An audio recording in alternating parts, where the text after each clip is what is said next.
E nesse vídeo a gente vai explorar disfunções de amamentação e as suas correlações com tensões durais, principalmente da dura mater. Você sabe como isso é possível? Você sabe avaliar e tratar isso clinicamente? Esse é o objetivo desse vídeo que eu fiz especialmente para você que trata bebês com disfunção de amamentação. Eu sou Léo Sete, fisioterapeuta osteopata e sou o criador desse canal, que tem um único objetivo: melhorar a sua performance clínica. Se você é novo por aqui, não perca tempo.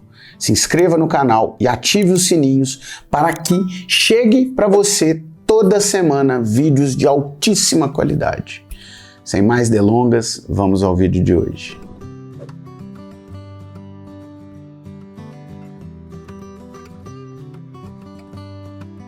O processo de amamentação, que é subdividido em 3 fases: o processo de sucção, deglutição e respiração, que ocorrem simultaneamente, porém organizados em etapas, é fundamental para a sobrevivência. A primeira grande demanda de um ser vivo pós-nascimento, de um bebê, é amamentar, é se nutrir. O cérebro cresce numa velocidade absurda e, para isso, ele precisa de um nutriente adequado, de um sistema nutricional adequado. Todo o processo de amamentação ele é regido por uma circuitaria de reflexos medulares e de tronco encefálico. Eu não tenho, no início, um processo de ativação de zonas corticais. Isso acontece de forma reflexual. Por isso que assim que nasce, o bebê já está apto a desenvolver o processo de amamentação. O que ocorre é que muitos bebês têm uma dificuldade dentro desse processo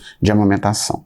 É claro que isso é multifatorial, tem vários fatores que podem gerar essas dificuldades do processo de amamentação. Um deles é a tensão da dura mater. A dura mater é a meninge mais externa e ela é inervada, extremamente inervada, com receptores neurais, nociceptores. Dependendo da fase intrauterina, de um posicionamento mantido no final da gestação ou até mesmo do tipo de parto, é muito comum que a gente tenha tensões durais, principalmente na base do crânio.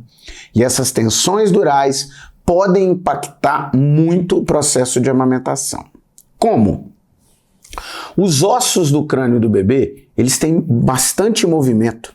Eles não são fundidos igual de um adulto. Por quê? Porque o cérebro está crescendo absurdamente, numa velocidade absurda. Para isso, eu tenho articulações. Eu não tenho a fusão desses ossos, isso em condições normais, permitindo com que esse crânio expanda. Os ossos vão crescer e, ao mesmo tempo, eu tenho articulação entre eles, formado por suturas cranianas com uma grande mobilidade. Quando eu tenho uma tensão dural, principalmente na base do crânio, o movimento de amamentação e o ato da sucção, onde a linguinha comprime o mamilo, né, no céu da boca, ele gera uma repercussão, um aumento em toda a tensão dural. Se essa região da dura mater está com a tensão aumentada, o bebê pode, à medida que ele vai mamando, ele vai tendo um aumento do desconforto nessa região. Isso faz com que o seu comportamento ele altere clinicamente.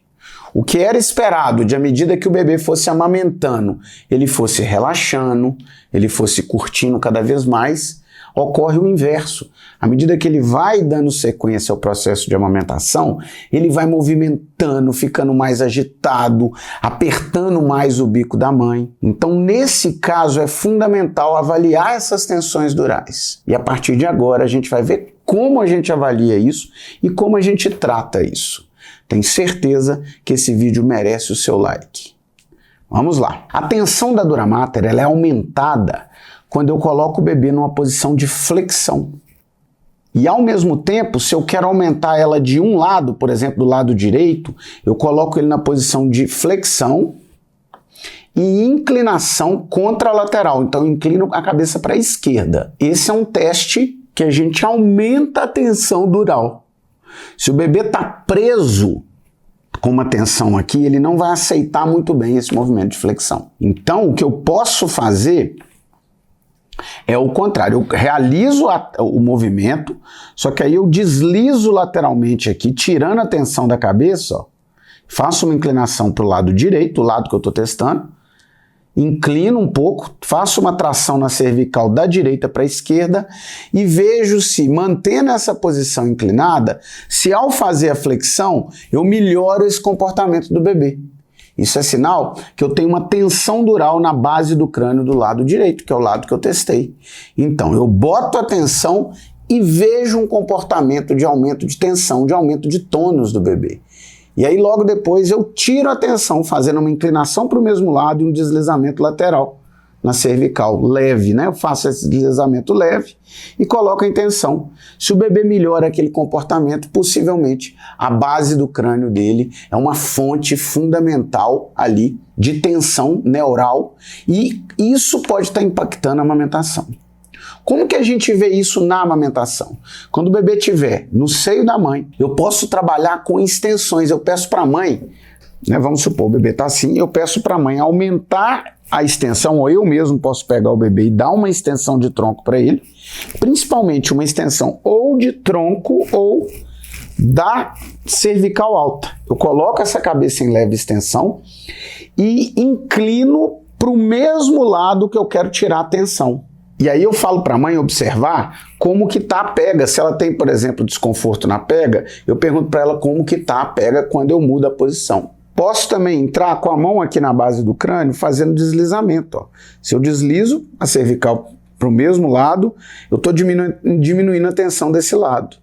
E aí eu posso usar como parâmetro uma melhora da pega, com menos desconforto, e também eu vou observando, eu mantenho essa posição de extensão e vou observando o comportamento do bebê. Se ele melhorando o comportamento, ou seja, à medida que ele vai mamando, ele vai acalmando, possivelmente tá aqui o problema, tensão da dura mater. E aí, após avaliar, eu vou tratar.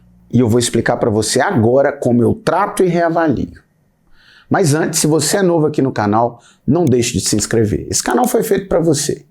Objetivo: aumentar, potencializar muito os seus resultados clínicos. E já senta o dedo no like porque esse vídeo merece.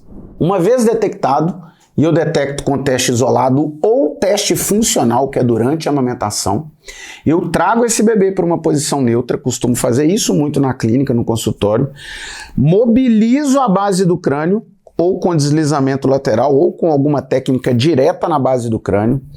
E depois o que eu faço com esse bebê é mobilizar a dura mater dele. Como que eu mobilizo a dura mater dele? Ó? À medida que eu entro em flexão de tronco, eu faço extensão cervical. Então eu faço isso com o bebê. Ó. Esse movimento. Ó. Boto em flexão de tronco, extensão dural.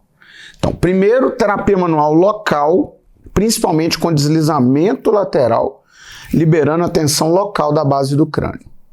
E em seguida, quando eu flexiono o crânio do bebê, eu entro com uma extensão. Aqui eu faço uma mobilização do eixo dural, da dura mater. Posso também realizar nessa posição. Ó. Gosto muito de tratar nessa posição. Aqui eu tenho todo o controle da cabeça do bebê e posso ir interagindo com ele, cantando, brincando, divertindo. E aí, ao mesmo tempo que eu atraio a atenção dele, distraio ele, eu vou liberando toda a tensão do eixo dural. Após fazer isso, eu tenho que levar para o funcional. Eu peço para a mãe amamentar ele de novo e vejo e observo o comportamento dele durante a amamentação. O que seria o normal? Ele amamentar de forma mais calma, não aumentar essa sensibilidade à medida que ele vai mamando, ele machucando a mãe, e o comportamento dele, à medida que ele vai mamando, ele geralmente, se esse era o problema, ele vai começar a relaxar muito. Então, dica clínica preciosa, a dura mater pode sim influenciar disfunções de amamentação. Deixe seu like e siga esse canal. Até o próximo vídeo.